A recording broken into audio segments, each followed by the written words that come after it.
Good morning, everyone. Dr. Stillman and Jim Laird here today, and we are going to be tackling a very important topic brought about by the publication of a paper on the effects of erythritol on blood clotting. But really, what we're going to be talking about is not just erythritol, but artificial sweeteners in general today. So this is a very important topic for everyone to hear, understand, learn about, because it can make an enormous difference in your health and wellness. Jim, how are you this morning? I'm great. How are you? It's interesting. You're looking very intellectual in those glasses. I'm trying. Unfortunately, yeah, I need readers. Unfortunately, not terrible, but anything on the small screen, I need a little help. I am turning 50 years pretty soon. It's pretty wild. Before we get into this topic, I was just flipping through some YouTube shorts this weekend, and Farm Aid 1985 came up. And Farm Aid was this, they still do it. It's just like Willie Nelson and John Cougar Mellencamp. But this was from 1985, and this was John Denver and the Nitty Gritty Dirt Band singing Country Road. And it was on national TV. And every artist, like the biggest artists in history, were doing this thing. And it was to raise money for the American farmer and the small family farm. And there was American flags everywhere. It was on national TV. They used to do these telethons. I was 10 years old when this happened. And they used to do these telethons where they'd raise money for different charities. Bands would come and play. And just I was shocked at how different. Like, if that was put on TV today, they would probably ban it. Because it was just so family positive and just so wholesome. Roy Orbison sang Pretty Woman. The crowd went crazy. It was Van Halen was there. It was crazy. B.B. King was playing. I was like, this is we're living in a totally different planet than we were back then. And that wasn't that long ago. So there you go. I was just shocked by that. It doesn't have anything to do with it. It's just that it's just an observation that this is like the world we're living in right now is crazy. That's all I'm saying. And so that was just an observation. You asked me how I was doing. About Ozempic, which we did a live on last week. If you didn't catch it, you'd better tune in. It's important information. And this is really along the same. Yeah. And I actually would just listen to a podcast by Peter Attia and an environmental health expert or something in obesity research. And they were like, something has changed in our environment. We're not really sure why. We think maybe air conditioning is contributing to it. And I was just like, I was beating my head against the wall. I was just like, oh my gosh. They went around. They're like, well, they contribute. Like, their idea of a different environment is fast food restaurants. And I'm just like, there's a reason why people can't stop eating. Right. Yeah. And they just totally ignored it 100%. It was really interesting. But the reality is that the people who are making a fortune off of people being sick cannot afford to have pundits and talking heads who have a big reach tell the truth. So they make sure they engineer the success of a lot of top podcasters and pundits and experts. And that's why they told them support us at stillmanwellness.com. Help us create more content for you to help you, serve you, and show you what's really going on, and also put all this fear porn, clickbait stuff like erythritol causes blood clots in a proper context. Because one of the things we really don't like about the health and wellness space is how fear-based it is and can be. And we see a lot of that fear being generated, like bioidentical hormones are a great example of this. So many people fearmonger about them. And they're wrong because they have a place, they have a role, they're a tool. And we're going to talk about that in the context of erythritol and blood clots here in a moment as well. Yeah, absolutely. And so it's crazy how much fear porn is being used today in social media to get attention. Right. And it's frustrating. And if you don't have that, ability to step back and use some logic and reason, you could just be chasing shiny objects around forever. And that's one of the things we try and do is try and simplify things for people, because even the scientist on Peter Attia's thing, he's like, we have more information than ever, but most of it's useless, right? It's like useless information. We're going to So talk. we try and simplify things for people and make it practical. And Anthony, thank you for the compliment. Anthony over on YouTube says, thank you both. Your content is awesome. So let's jump in. Erythritol, this study came out over the weekend. I sent it to Jim, said, hey, we should do a talk on this. For those of you who don't know, erythritol is a natural artificial sweetener. And let's start by the paper showed that there was increased risk of blood clots in people who consumed 30 grams of erythritol in one sitting. And it isn't actually like a true study in the sense of we followed a lot of people for 20, 30, 40 years, 10 years, 5 years, whatever. And they ate a lot of erythritol, and then the people we compared them to didn't, and they had more blood clots than those people. That's very important. They just said that this could tend to, based on our results, cause more blood clotting. And this is the kind of headline that you see all the time in health and wellness, right? You know, it could be aluminum dough conditioners or anti-humectants increase risk of blood clots. It could be, although the aluminum lobby would probably do a pretty good job of shutting that down. It could be hormones do this. It could be birth control pills do this. It could be weightlifting too often does this. It could be any number of these things. And one of the things that people completely miss when one of these papers comes out is just all the different things that go into the context of this. And the funny thing about it is I read this study and I am actually no more afraid of erythritol now than I was before I read the study. And I want to explain why. So number one, erythritol is a natural artificial sweetener. And when I say that, it's sort of tongue in cheek, right? How do you have a natural artificial sweetener? One of the things that's funny about people, particularly in our space, is people are very obsessed with being natural. And then it begs the question, what does natural mean? All the other animals in nature live a life of a local seasonal diet. They live in harmony with their environment.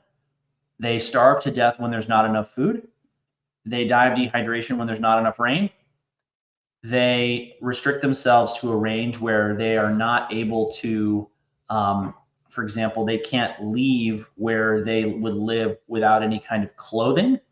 They don't make fire. They don't cook food.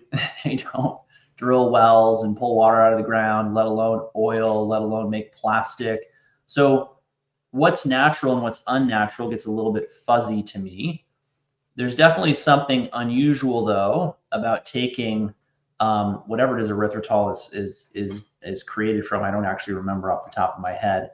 But whatever your artificial, thank you, corn, whatever your artificial sweetener of choice is, or natural artificial sweetener, so to speak, of choice is, there's nothing natural, arguably, about us accessing these sweeteners in nature.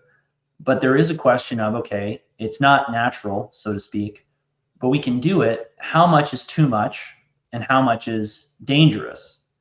And that's really what I think this study was trying to assess. And it's very clear to me that eating 30 grams of erythritol in one sitting is a bad idea, but I probably would have told you that before we got into this. For reference, the only artificial sweetener that I'm currently consuming on a regular basis is allulose. Allulose, I don't know a lot about, but it's like there's a couple of grams of allulose in the product that I really like called Skin Sips that I've found gives me more energy and mental clarity and resiliency, and that I'm getting a lot of positive testimonials from my patients. And this study came out, and it's not allulose, it's erythritol, but I'm no more concerned about my daily Skin Sips habit than I am about the consumption of erythritol in, say, some sugar-free chocolate chips. My first thought when I read the study design wasn't, oh no, we better get rid of all the erythritol. It was, number one, who funded this study and who funds these researchers? Because this is the kind of study that I would fund if I were the sugar industry or if I were the artificial sweetener industry. And this is important for people to know. If something like erythritol occurs in nature, in a biological organism, anything, then you can't patent it. And so there's never going to be as much money behind the erythritol lobby as there is behind the artificial sweetener lobby, because artificial sweeteners, truly artificial sweeteners, they are going to be patentable. You could patent a method for making erythritol. You could patent a method for making an artificial or a natural sweetener of any kind.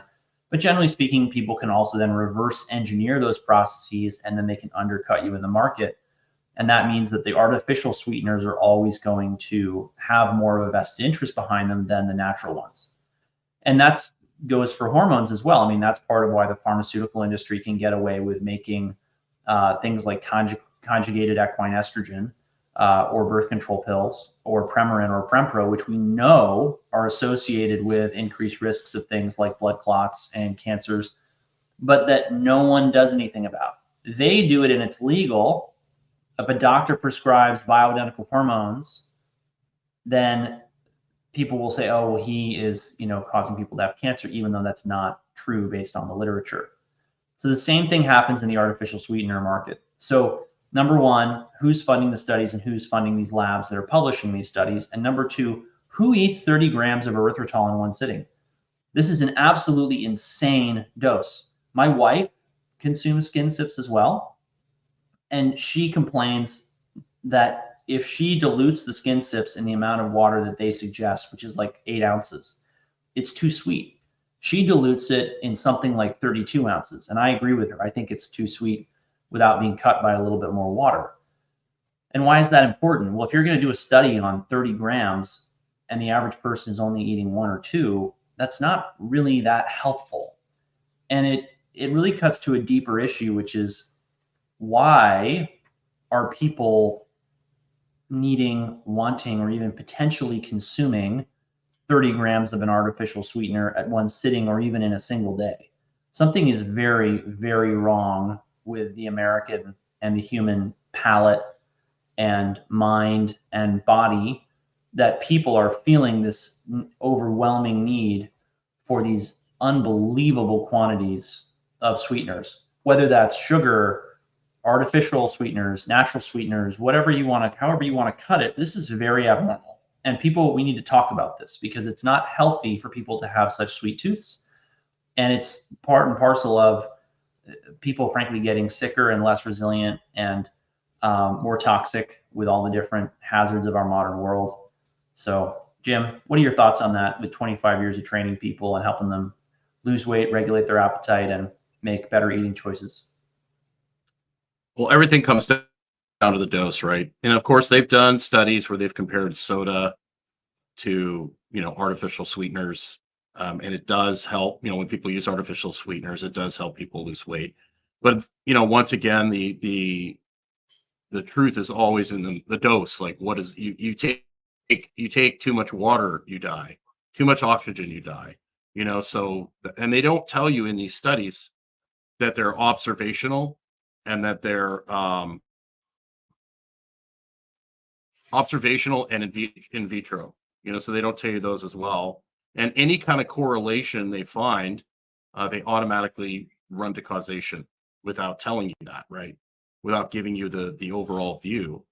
I think in the big thing, like I was talking about with that Peter Attia thing, why are people so sick that they have to medicate themselves with food? It might be the fact that we've designed a world where the majority of people are spending 98% of their time indoors and they feel like garbage, right?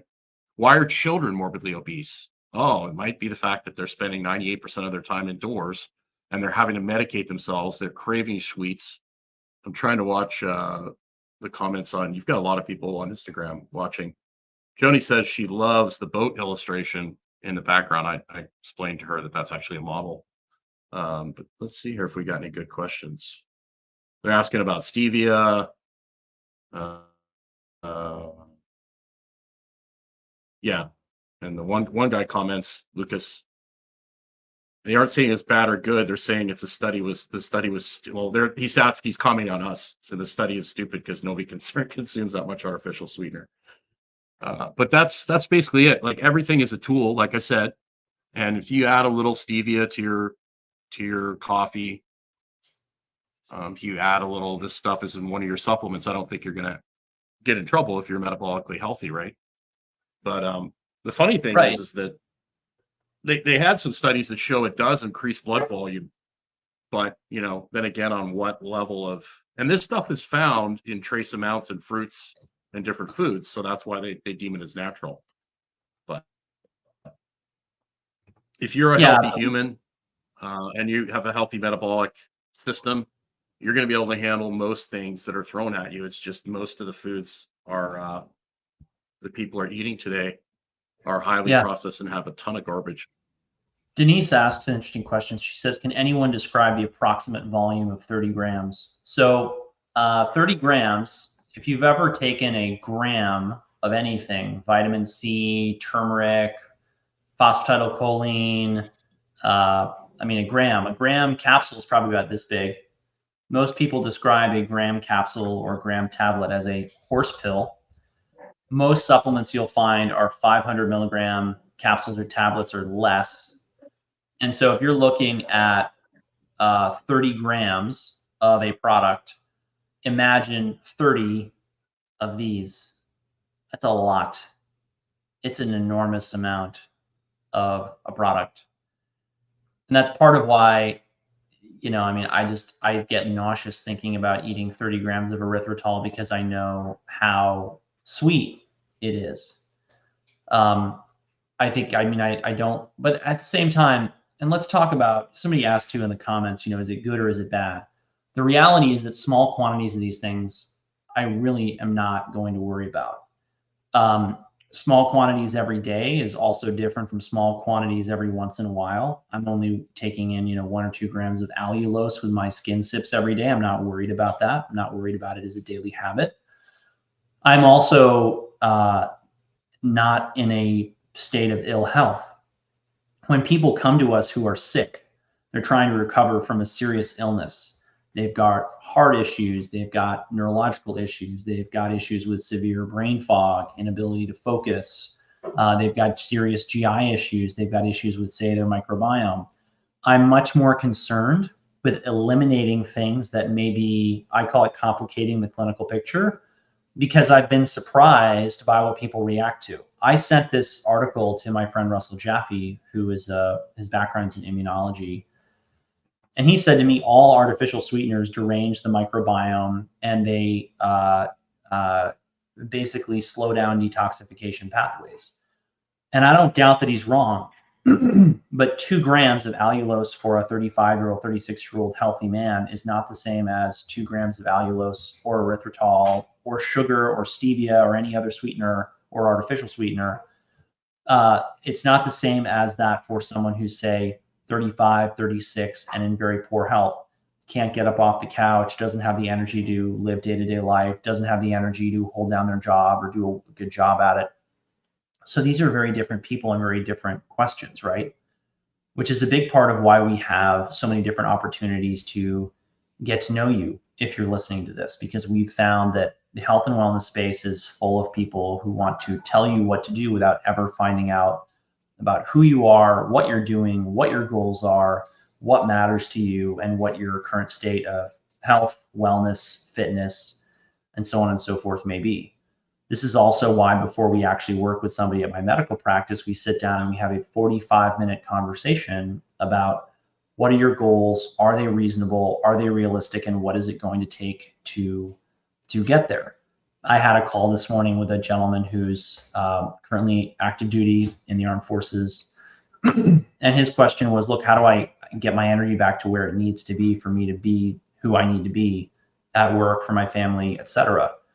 This is very, very common in that community because they have so many toxic exposures, because they get, his term was, they run at red line for so long. Being in the military is an exhausting, dangerous job. And so many of them wind up in this position.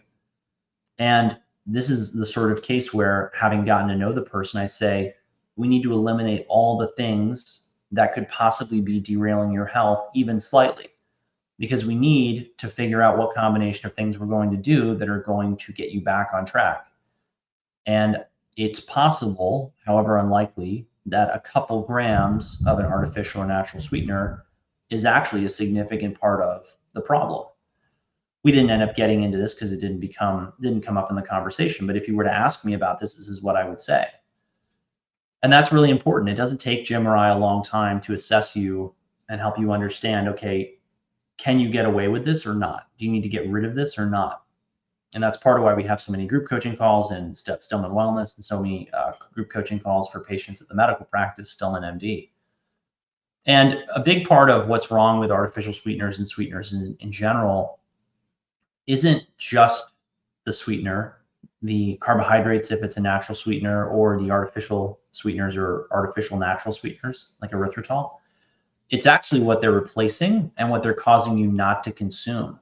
And this is something that gets completely lost on people. So for example, one of my favorite swaps for people who are trying to improve their diet is to just tell them to swap out things like sugar or artificial sweeteners for something like molasses. Why do I like molasses? Molasses, while it has a high carbohydrate content, also has a very high mineral content and a very high vitamin content. And that actually makes it a really healthy food. And it doesn't taste the same. It's got kind of a smoky, it's very flavorful. If you've never had it, it isn't like sugar. It isn't like honey. It isn't like stevia or xylitol or erythritol or any of these other sweeteners. But it's actually a really big part of, or can be a big part of how I get people back to an optimal state of health, particularly if we're looking for a sweetener to swap out. When people are consuming artificial sweeteners, when they're consuming a lot of fat, they don't realize that it may shut down their appetite prematurely. And this actually costs them consuming more nutrient-dense foods. If you fill up on ribeye and, something sweet, you're going to be satiated very quickly. But those people, generally speaking, don't eat a lot of vegetables. They don't eat a lot of root vegetables. And this actually ends up crippling their ability to generate energy within the cell because they don't have the right mineral content. And they also don't have long-term slow release carbohydrates, which is why root vegetables are one of my favorite foods to tell people to eat. So hopefully all of that helps people understand why I don't worry about a headline like this. I will tell people to get rid of these things if we really want to make significant durable progress in a short period of time. And we're trying to maximize the return, so to speak, on every single thing that goes in their mouth, everything that's part of their daily routine. But for people who are otherwise healthy, doing well, feeling good, it's not that big of a deal. So Barb asks, hello, Barb, good to see you here. I use 2/3 of a cup of erythritol in a recipe for a brownie that I make for my husband. He eats a small custard every night for his chocolate fix. Is this okay? This is a great example of the kind of question that we'll get on a group coaching call. And this is a question where we always ask more questions. Like, for example, if you're using 2/3 of a cup of erythritol in a brownie mix, well, how big is the brownie tin? Is it this big or is it this big? Because if it's this big, that's 2/3 of a cup spread out over a very big tin. If it's this big, it's 2/3 of a cup spread out over a very small tin, right? Is he eating half a brownie? One brownie. Is one brownie this big or is one brownie this big? Right?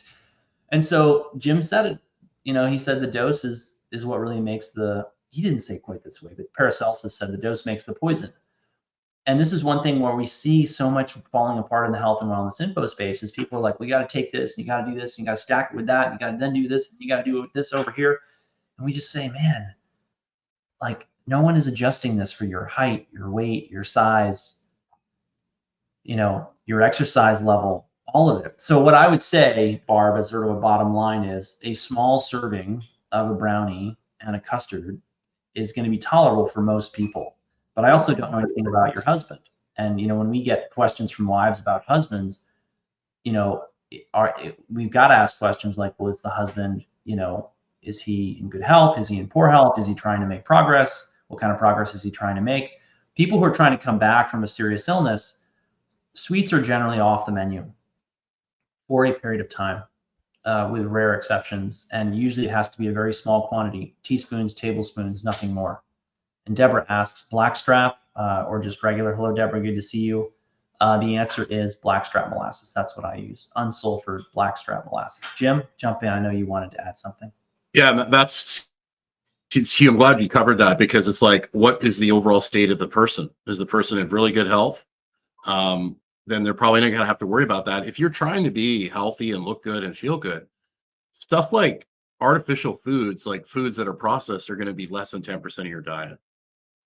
So if you have, some artificial sweeteners or some sort of things that's less than 10% of your diet, most people that have a healthy detoxification system, that are healthy overall, their stress bathtub is half empty or a quarter full. They're going to handle things like this, whether they're bad or good, fairly, without even noticing. Now, if your husband's in a really bad place, he's diabetic, he's overweight, he's highly inflamed, that might not be the greatest option. So it just depends. And we'll get people that'll be so obsessed over fructose or something minor like that isn't really a big deal, but they're not getting outside. They're not getting their sleep. Their sleep's horrible. They're not taking care of themselves. They're working too many hours at work. They've got all these other humongous, they're in a boat and there's big, their boat is sinking and there's all this water coming through into the boat, and the boat is going down, and there's some lady on the top deck that's like, there's a crack in my windshield, or a crack in my window. There's a crack in my window, and there's tons of water just pouring into the boat. And most people get obsessed. Most people get obsessed with things that probably don't matter for most people. Yeah, we describe this. I've described this in the practice as worrying about what color the window dressing is when the house is on fire. And I would find this happening in the hospital when I was a resident. That was when I came up with this analogy. Is we would see somebody on the team would be like, oh, well, I don't know, this person maybe needs to increase this drug from 20 to 30 milligrams. And I'm looking at their list of problems and I'm thinking this person is, probably 6 months away from dying. And you're worried about a 20% change in a dose of a medication on a list of 40 meds. This is not likely to have a significant impact on their life, quality of life, outcome, etc. And it's not that you don't want to be detail oriented. It's not that you don't want to optimize. But the reality is that a lot of people are worrying about, oh no, the drapes are black. That doesn't go with the hunter green we painted this room with. It's like, your house is on fire. Your house is on fire and you're worried about the color of the drapes. Let's get the fire extinguisher. Let's call the fire department. Let's set up a bucket brigade. Let's worry about the color of the window dressing later. No, we'll blame the fire on the fire department. That's what we'll do. That is such a problem. Oh my gosh, yeah. And that's one thing that can be tough in the health and wellness space, is that sometimes people will feel worse with what's going to make them better. And it's a really interesting dance trying to help people get well in a way that doesn't derail their life. Because ultimately what people don't realize about a lot of what we do is helping people get healthy involves increasing the amount of stress that they're under, but it has to be done in a measured way. So Jim's been talking about getting outside and getting sunlight. Well, getting sunlight on your skin and in your eye is a type of stress. But what we'll often find is that people are coming in and they're exhausted. And they actually feel more tired after they've gone out and gotten sun, and they won't be able to stand, for example, the heat of the middle of the day. And that's okay. There's nothing wrong with you. You don't have that resiliency. And so you have to start with graded amounts of light exposure. You have to start with a couple hours outside early in the morning and then a couple hours outside late in the afternoon. And people are sometimes shocked by how this makes them feel better, function better, gives them more energy. They feel more relaxed. They sleep better at night. And they didn't have to go out and punish themselves. And just in the same way, we'll see a lot of people who are on, for example, high doses of artificial sweeteners in order to cope with the cravings that go along with, and this is one of the scenarios in which I could actually see someone getting to 30 grams of erythritol. They're maybe doing this in order to be able to sustain the energy that they're expending in something like a HIIT class. Jim always jokes with me that I need to start a hormone replacement clinic next to a high intensity workout studio, because if you want to crash your hormones, the recipe is calorie restriction and high intensity exercise. And Jim saw that over and over and over again at his gym when he was operating it in person. We see it over and over again in the medical practice. I've had people come in testimonials with me and say that 50% of their improvement in one of our programs was a conversation with Jim where he convinced them that rather than going to the gym and flogging themselves through another 45-minute HIIT workout, what they really needed to do was slow down and take a walk and relax. And they would actually gain weight and lose dress sizes when they started to implement what we were recommending to them. And if that baked your noodle for a minute, I just want to explain and unpack that. You can gain weight and become a smaller version of yourself because you're losing fat, which takes up a lot of space, and you're putting on bone and muscle, which doesn't change your frame if it's bone, and puts on muscle, which is much more dense than fat. Yeah, it's a beautiful business model. Spinning studio, hormone replacement, right next door, right? And then you could have a wine and cheesecake store, coffee shop next to that, and then you could set up your Ozempic, peptide, You're missing whatever in the same row of shops. You're missing a key ingredient. There has to be an espresso bar. Right. And that goes with the cheesecake and the wine. I don't know. I think espresso bar, HIIT workout studio, bioidentical hormone replacement clinic with peptides, and then upscale wine and pastry bistro. Then you have to have a upscale pet store too. You got to have that in there as well, because that goes with the whole thing. And you got to have a yoga pants store. You got to have like a Lululemon or something like that. Absolutely. In there too. That's just a crazy. That is a money maker. Brent's asking a very interesting question. Have you totally gone over to the other side? Smiley face. I think she's being sarcastic here. Do you use any medications, or is the emphasis on au naturel? This is a great question and one that we get all the time. So we like to say there's no rules, only tools.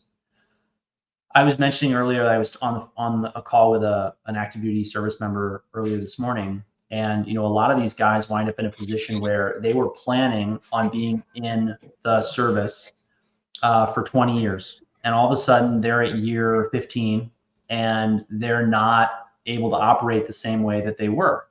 And all of a sudden they're concerned about their ability to go out, do the job, and come home in one piece because they don't feel like they're keeping it together or keeping up.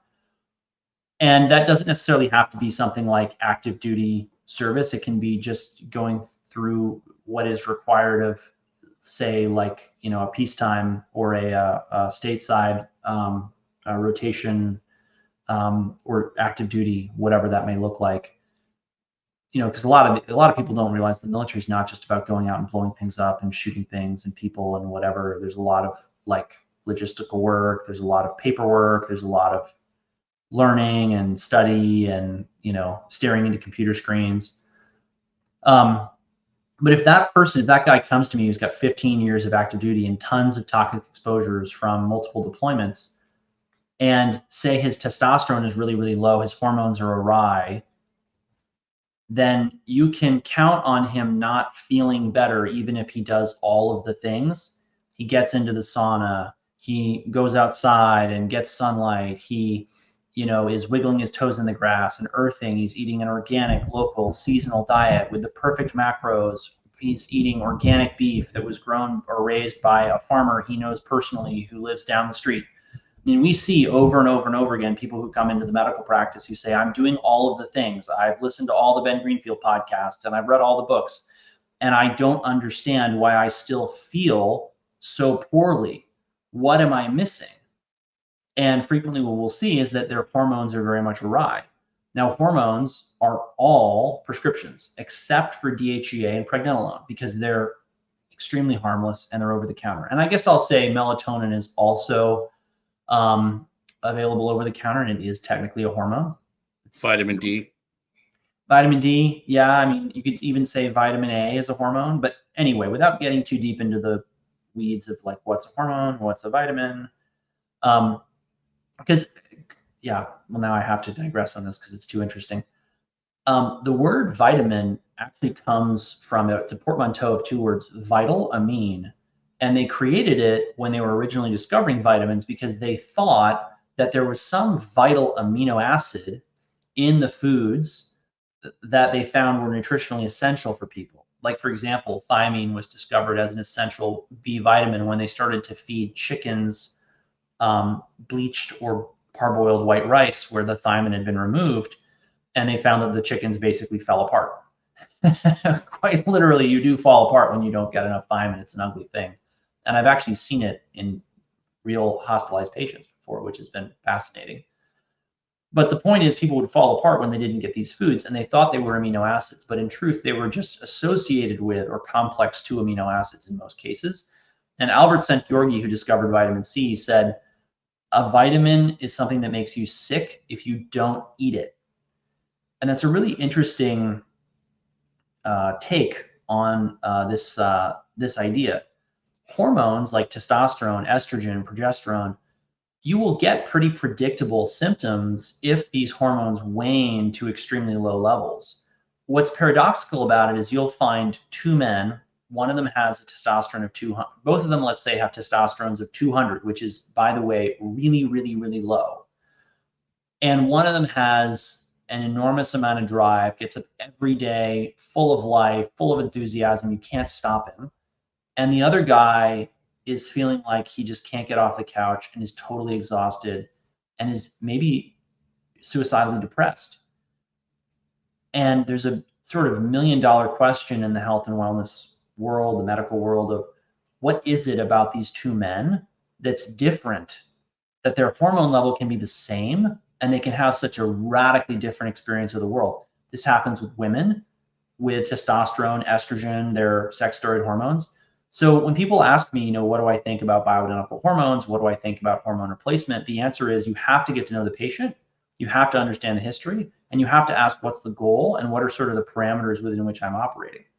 And when I say operating, if you look at a lot of what's happened to active duty service members, many of them feel like the thing that they're prepared for is to go out and be in the military and be on the front line. And that's how they earn their money. If they don't work for the government, they wind up working for the agency. They wind up working for a third-party military contractor. They wind up going into, say, a mercenary force somewhere or private security or something like that.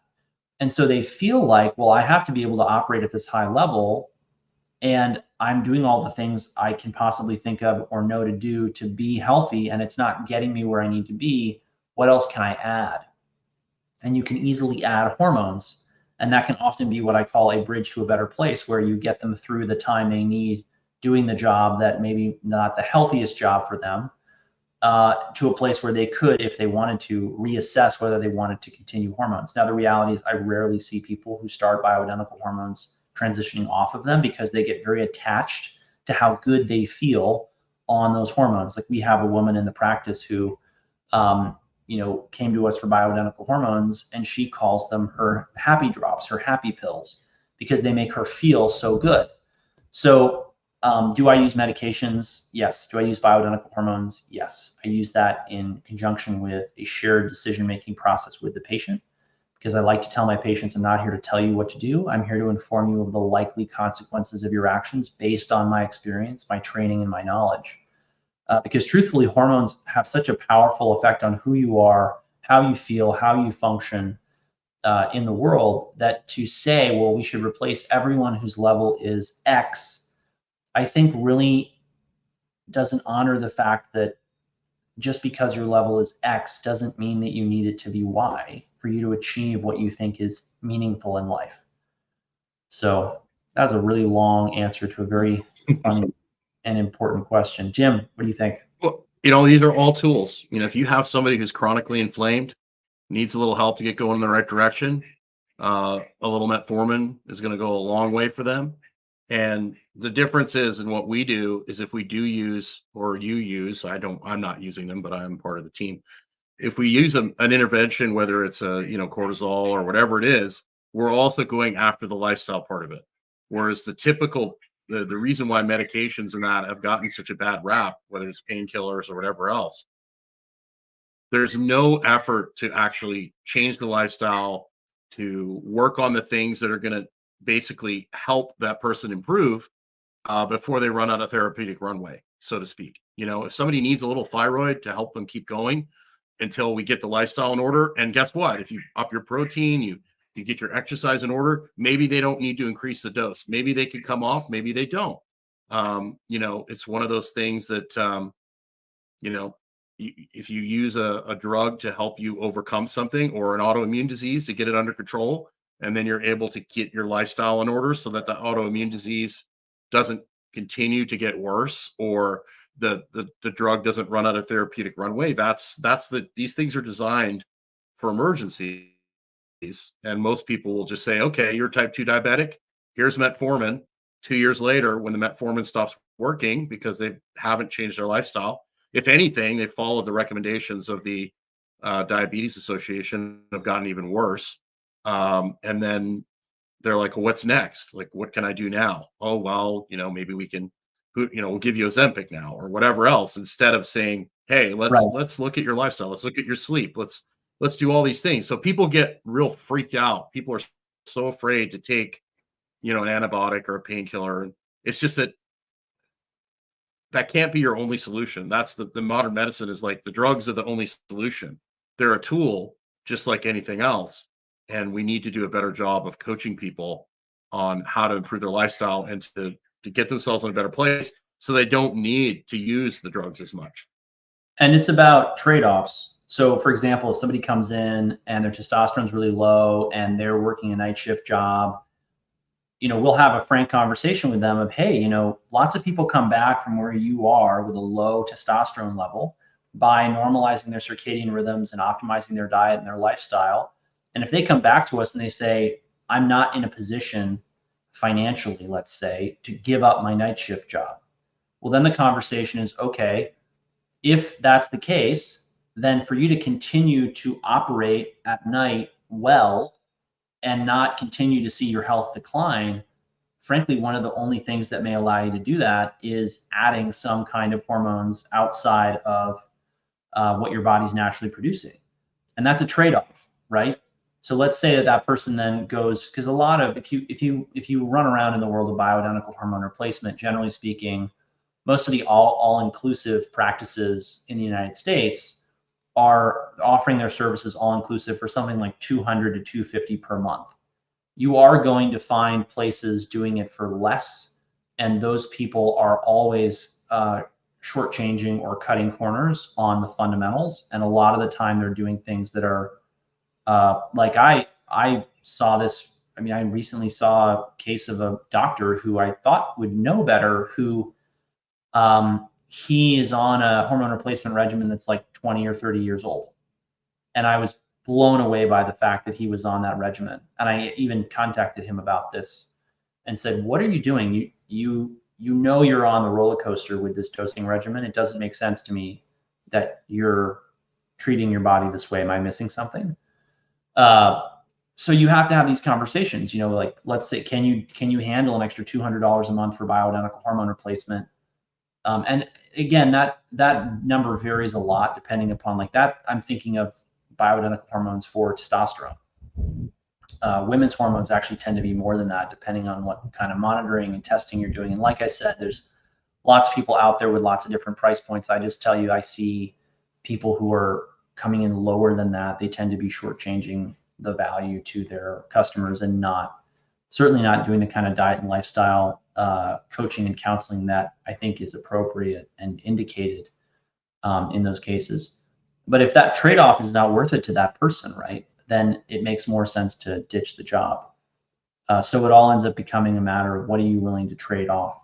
And, you know, what is it going to be worth to you to add something like this as an expense? Because it also takes some time out of your schedule to deal with. But like I said, I've got many, many patients who've come back to me when we had a frank, open discussion of whether to continue these bioidentical hormones, as an example, who said, look, I love the way I feel. I do not want to go back to feeling the way that I was feeling. And, you know, it's just a matter of, I can't believe we're still talking about this with erythritol, because I didn't think we were going to go here today. But it's, hormones are what prevent people from, or keep people from turning into little old people. And that's one of the things that the pharmaceutical industry really doesn't want out there in the public consciousness, because their gambit to make bioidentical hormone, or really their quest to make menopause and andropause conditions, aging, really a condition or a set of conditions that is treated with patentable drugs, is not working out for them. When people get on bioidentical hormones, they see the benefit and they see how many of their conventional drugs they can get off of. And they realize that they can, and that the bioidentical hormones are a much better option than most of those pharmaceutical drugs. But that is thought crime in conventional medicine, which is why most patients are on 30 meds for a bunch of problems that they really wouldn't have if they had an optimal diet and lifestyle. So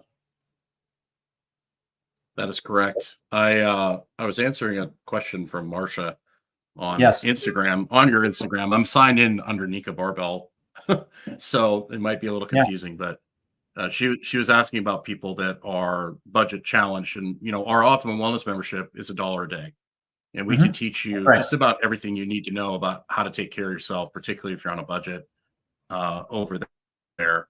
You can get our free quick start guide, www.stillmanwellness.com/quick start. That will give you our quick start guide, which basically lays out the 5 biggest things we've seen that move the needle for people.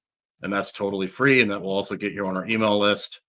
I'm putting that link in the comments right now, which will go on YouTube, but it won't go on Instagram. But I also put that on Instagram.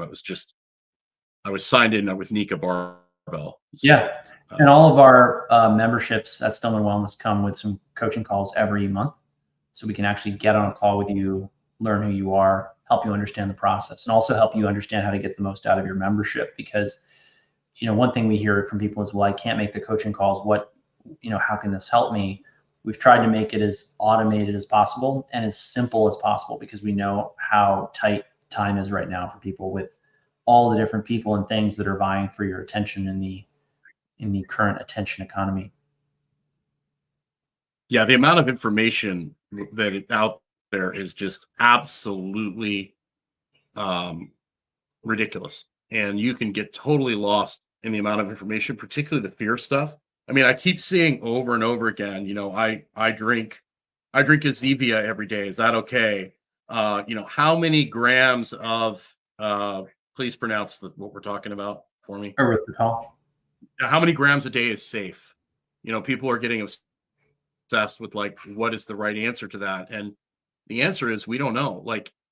We know what the fatal dose of arsenic is for most people, right? But it varies. It varies extremely. There's a big variable there. But the other thing is, instead of obsessing, go ahead. Instead of obsessing over how many milligrams can I get away with, but also you got to understand with these sweeteners, particularly the ones that are in energy drinks, not only are you getting the sweetener, but you're also getting a whole bunch of other stuff that throws all your vitamins and minerals out of whack, and then revs your cortisol up. Plus, you're getting the aluminum from the aluminum can, right? So if you're drinking, we get people that are drinking 4, 5, 6 monsters a day, or bangs. And one girl I knew, she was drinking 4 bangs a day. That's 60. That's 12 or 1,400 grams of caffeine a day. That's bananas. Plus all and she's 100 pounds. And so that's going to have, I love stimulants, and I could not drink that many bangs in a day. I'd be a complete. And Jim's, what are you running right now, Jim?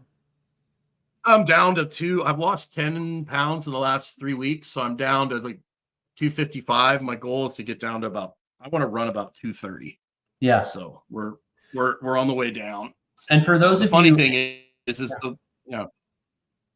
the funny thing is the more weight I lose, the bigger I look. Because the leaner I get, the bigger I look. It's really funny. Yeah. So what I was going to say is that, everyone who asks us questions, because we get a lot of questions like, how much of this, how much of that, how much is too much of this, how much is too much of that. The real question all of you are looking to answer is, how do I achieve my goals? And the biggest mistake we see people making in their health and wellness journey is they never actually define their goal. They hop from one topic to another, to another, to another.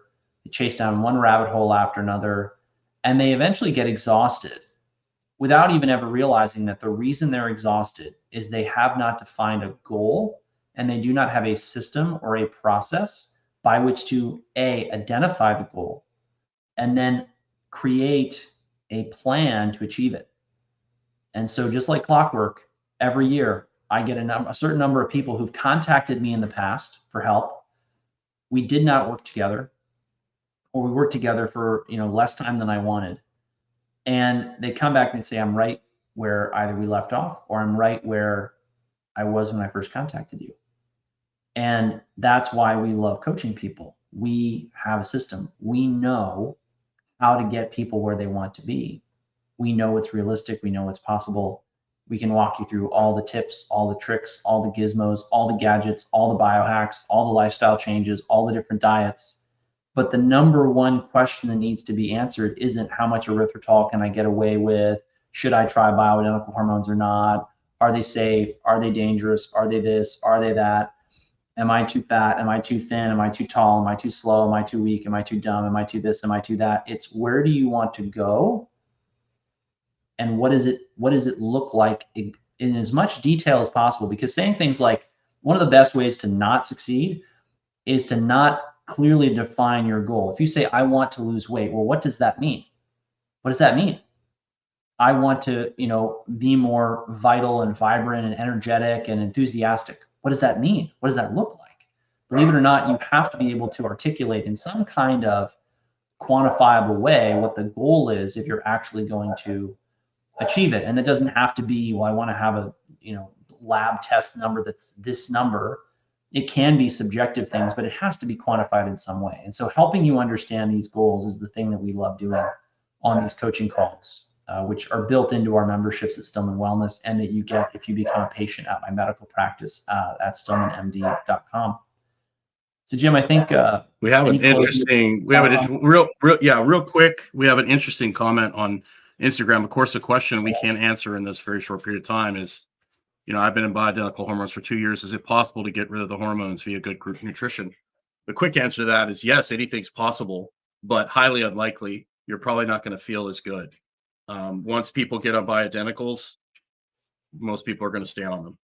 And then he makes a good point about plastic bottles.